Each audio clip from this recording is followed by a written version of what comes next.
Hermanos, Dios les bendiga. Gracias por acompañarnos una vez más. Continuamos con el estudio, con la lección de la Santa Biblia. Esta es la parte 3, la parte final. Pero para comenzar, por favor, acompáñenme orando. Gracias Dios por esta oportunidad, Señor. Seguimos bajo estos métodos virtuales, Señor. Aunque estamos escuchando de que muy pronto vamos a estar reunidos nuevamente en el templo, Señor, te pedimos, Señor, que nos ayudes a ser prudentes, a ser sabios, Señor, a manejar esta situación con bastante responsabilidad y sabiduría. Señor, te queremos poner delante de ti, entregamos esta lección de doctrina en tus manos, Señor, para que tú nos puedas guiar, nos puedas dar las instrucciones necesarias para que nosotros podamos aprender cada día más de tu palabra. En el nombre de Jesús, amén. Bueno, mis hermanos, como les decía, vamos a ver la parte 3, la parte final del estudio de la Santa Biblia. Y la semana pasada, el fin de pasado, estuvimos hablando ahí un poquito de la supervivencia de la Biblia, de este libro. Hoy vamos a profundizarlo un poquito más. Fíjense que han querido eliminar la Biblia en muchas etapas de la historia. Incluso en la misma Biblia vemos historias donde reyes intentaron eliminar parte de los libros sagrados. El primer ejemplo que les voy a dar lo vamos a encontrar en Jeremías. Ahí por favor acompáñenme buscando Jeremías 36. Les explico. Habla de un rey, Joacim, rey de Judá. Él quemó un escrito del profeta Jeremías y fue escrito nuevamente por Jeremías. Jeremías 36, vamos a tratar de desglosarlo un poquito. Vamos a iniciar con Jeremías 36 del 1 al 3.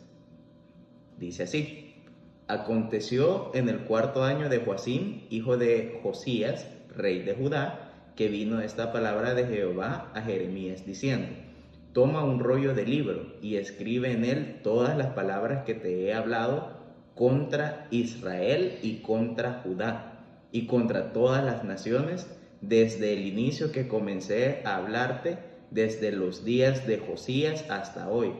Quizá oiga la casa de Judá todo el mal que yo pienso hacerles y se arrepienta cada uno de su mal camino, y yo perdonaré su maldad y su pecado.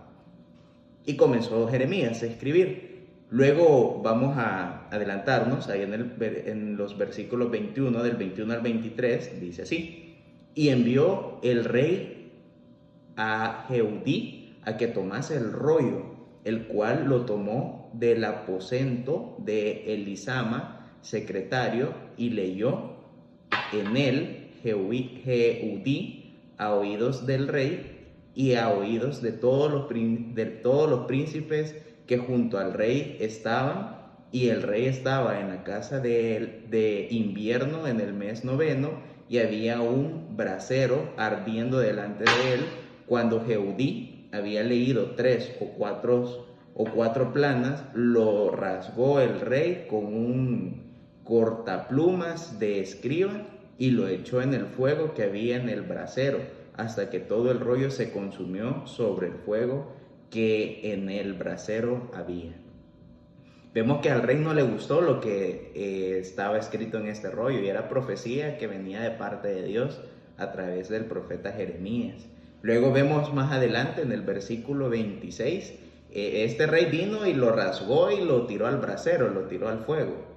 Dice el versículo 26, también mandó el rey a Jerameel, hijo de Hamelec, a Seraías, hijo de Azriel, y a Selemías, hijo de Abdeel, para que prendiesen a Baruch, el escribiente, y al profeta Jeremías, pero Jehová los escondió. Y finaliza el versículo 27 y 28.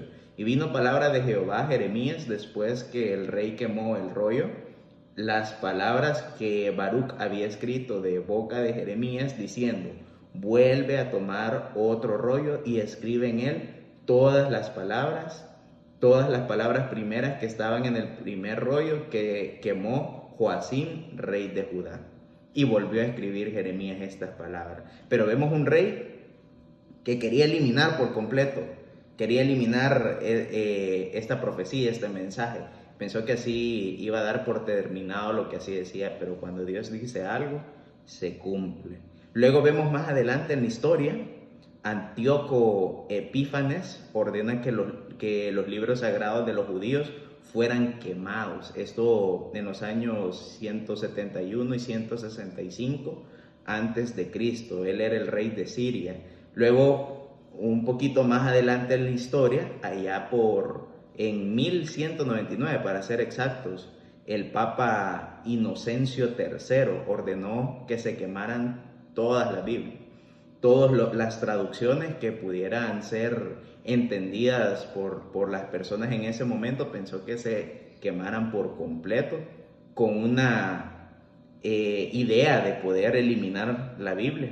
Luego vemos a Stalin en la Unión Soviética, prohíbe la Biblia. Y fíjense que en la historia también hay un señor que se llamaba Voltaire, que él era un filósofo, un gran pensador de la historia, se consideraba un ateo brillante. Y él dijo, un siglo más y no quedará ni una Biblia sobre la tierra. Y trataba de ridiculizar, escribía ridiculizando la Biblia, decía que solo sería considerada libros de mitos, no dándole importancia a lo que hay en la Biblia.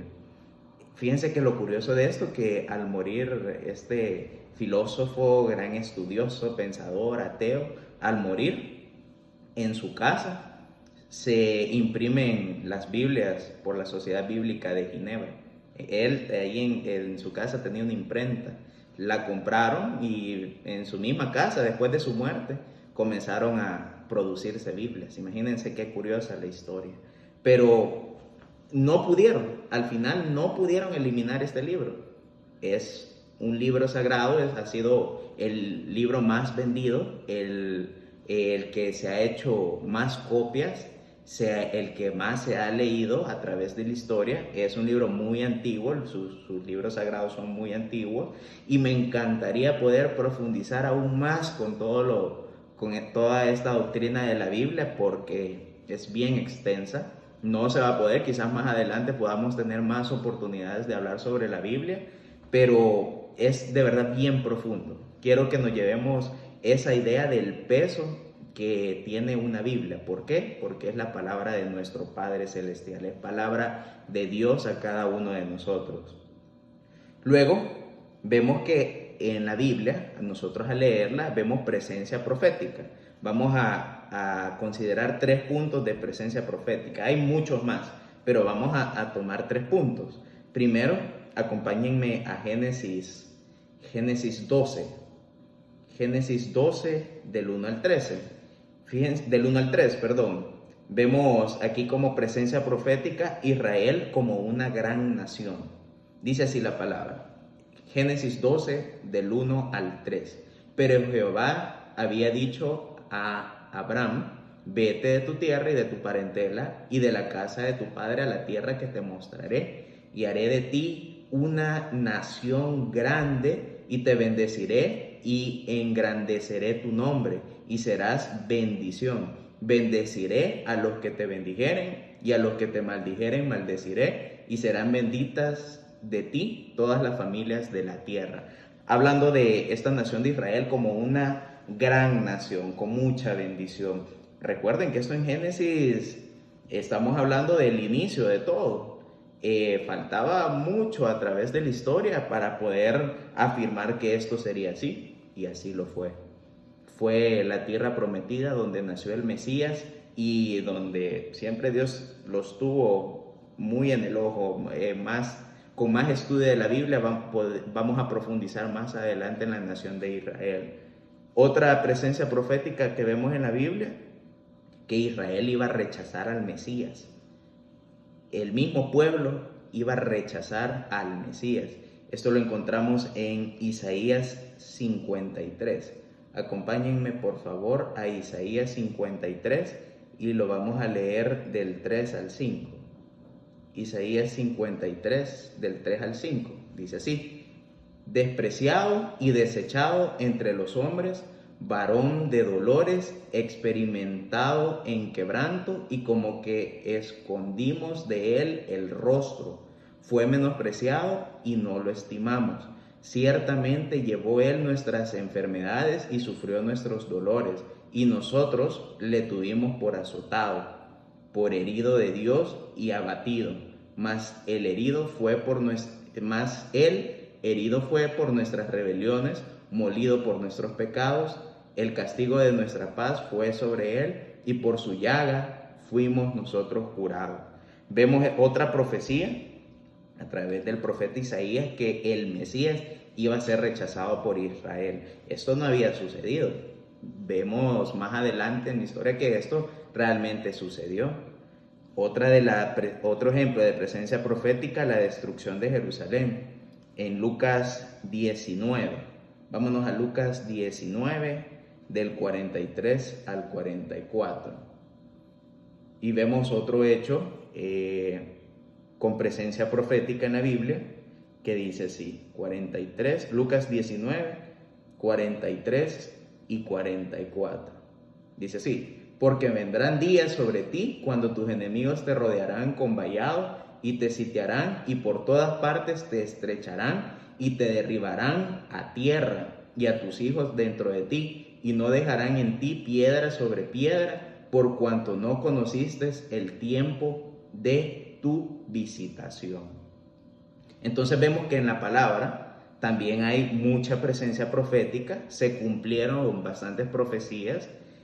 Hay muchas profecías que aún no se han cumplido. Estamos a la expectativa de todo lo que dice la Biblia, que vemos acontecimientos que son muy parecidos a lo que estamos viviendo, y estamos así, nos mantenemos en expectativa.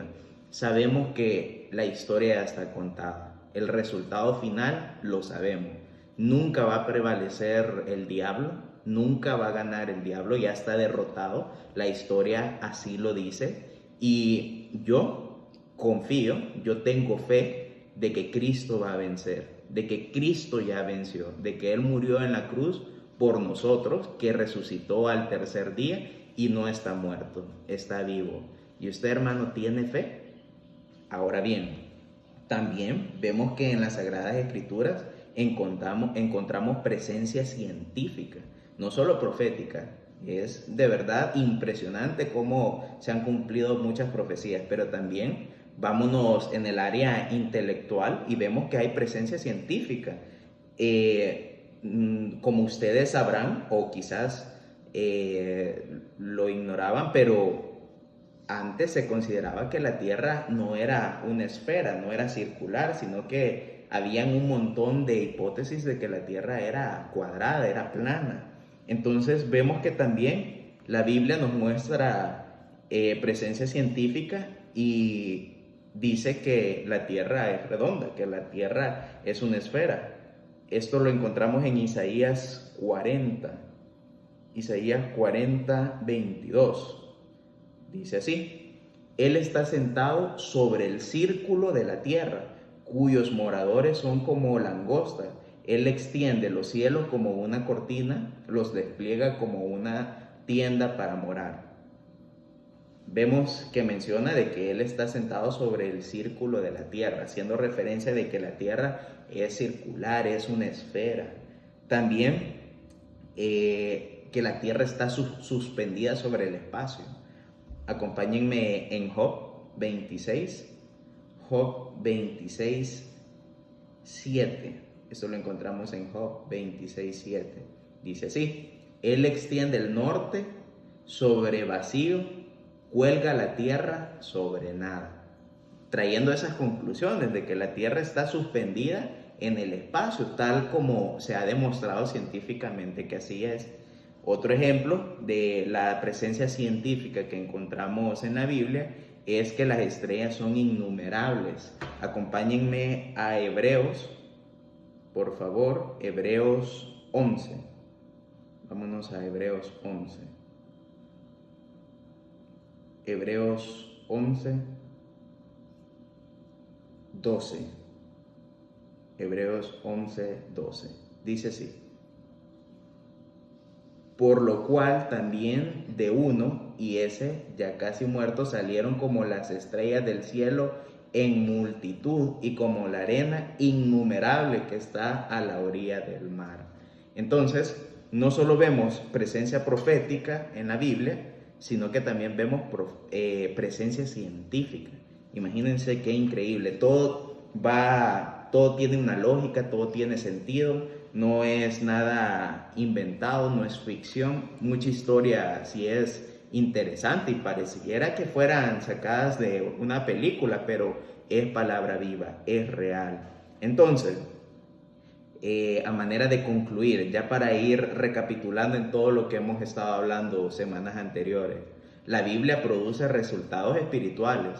Debemos de tener muy en cuenta esto. Esto es muy importante porque estos resultados espirituales penetra el alma y el espíritu. Llega profundo, penetra totalmente en cada uno de nosotros. La comenzamos a leer y comenzamos a tener diferentes experiencias. Usted que ha estado leyendo la Biblia, le aseguro, si les pregunto, que cada uno de nosotros hemos tenido diferentes experiencias. ¿Por qué? Porque penetra el alma y el espíritu, regenera el alma, instruye espiritualmente, santifica y convence de pecado, dirige el camino, alimenta el alma, es un alimento que nosotros necesitamos a diario, hace huir a Satanás. Imagínense qué importante el hábito de la lectura de la palabra de Dios, porque muchas veces como humanos tenemos que pelear contra muchos ataques del enemigo, pero si nosotros no nos mantenemos en constante alimento de la palabra, leyendo, siendo convencidos de que estamos mal, cuando venga un ataque del enemigo vamos a estar sumamente débiles. Entonces, hace huir a Satanás. Acompáñenme por favor a Efesios 6. Efesios 6, 16 y 17.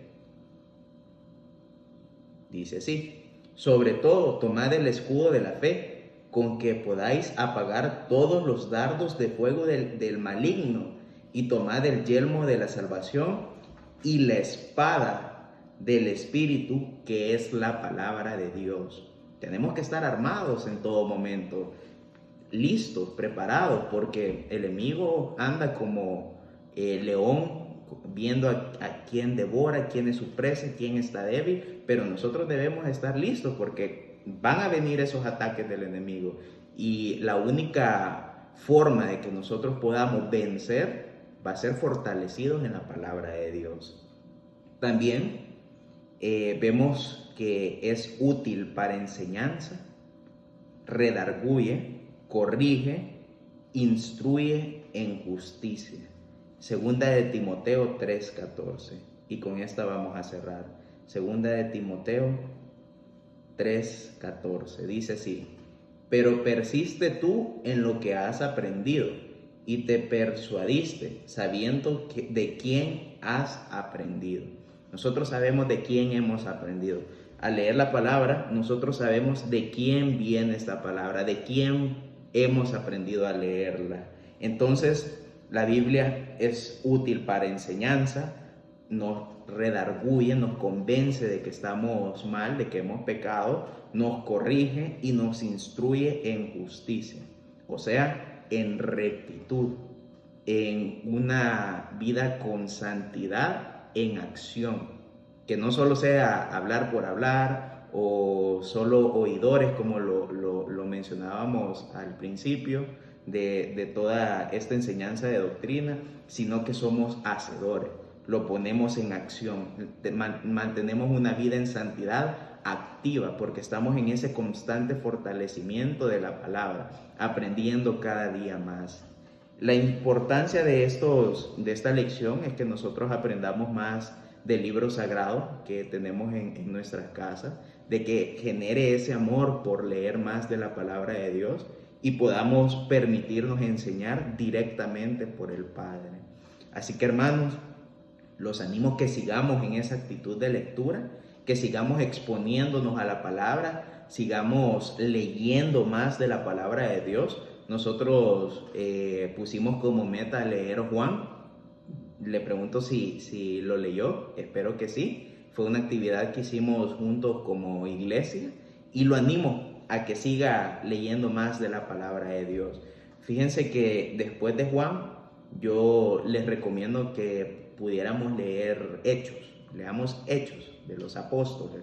Vemos el renacimiento de la iglesia, cómo comienza la iglesia a renacer, los primeros discípulos, los primeros miembros, cómo ellos gozosos iban a la iglesia, estaban en constante actividad como buenos cristianos, predicando, enseñando a las demás personas, instruyendo lo que Jesús les había enseñado, y de verdad se aprende mucho de todo esto. Vamos a seguir adelante, vamos a continuar. Los animo a que puedan, después de Juan, al terminar ustedes la lectura de Juan, puedan continuar con Hechos, está un poquito más adelante, y así seguir aprendiendo más de la palabra, comiendo más palabra, anhelando, enamorándonos más de la palabra de Dios. Hermanos, va a ser hasta la próxima semana, donde vamos a estudiar con la ayuda de Dios un tema más de doctrina, que es la existencia de Dios. Los espero la próxima semana, que Dios los bendiga. Vamos a cerrar este momento con una oración. Amado Dios, gracias Padre por esta palabra que tú nos das, porque nos permite seguir aprendiendo cada día más.